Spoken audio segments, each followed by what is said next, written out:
We're going to make these types of coils. This image is on the slideshow, Coil Pottery, in your Google Classroom. And you can print it out or you can just look at the slideshow.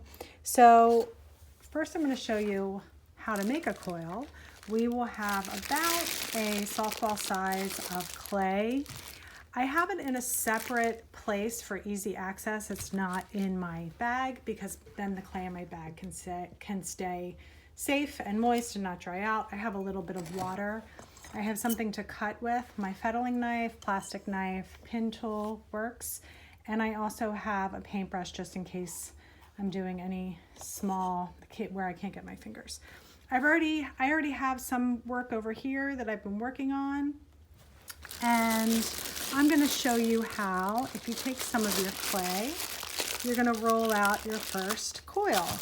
So it's nice to be able to do a nice long coil because then you can make lots of small ones from it, or you can use the whole long coil.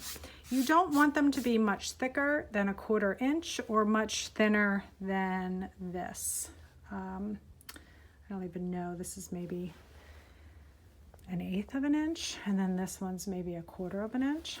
So if I started with a sphere, a lot of things start with a sphere, and then I make basically a pellet. It's already sort of in the shape that I want it to be in. My board is clean, and I'm using a flat, almost bowed fingers, and I am going to press down, but also I'm pressing so I allow the clay to also do its thing.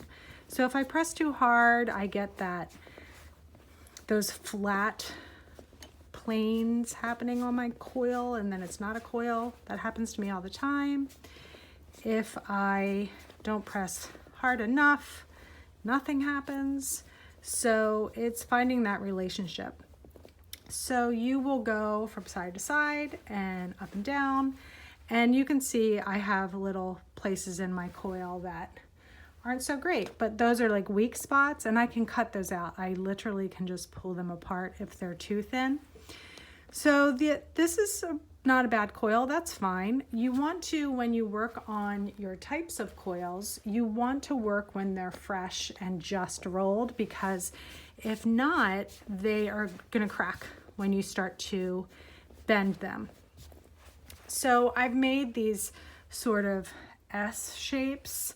The way you can make the spiral is kind of obvious, and then the S shape, say I wanted to do that, a bigger one, I'm gonna need a thinner coil, and say right here is kind of a weak spot. I'll cut that off, and then I'll turn one side in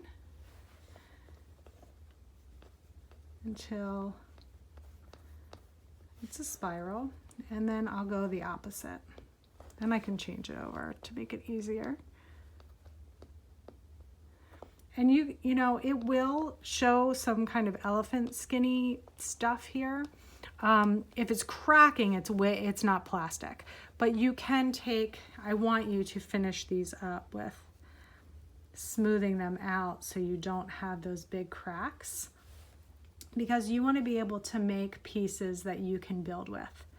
Today's just for practice, but we will, from this, learn what we want to use to make our pot, and I'll show you more in a second.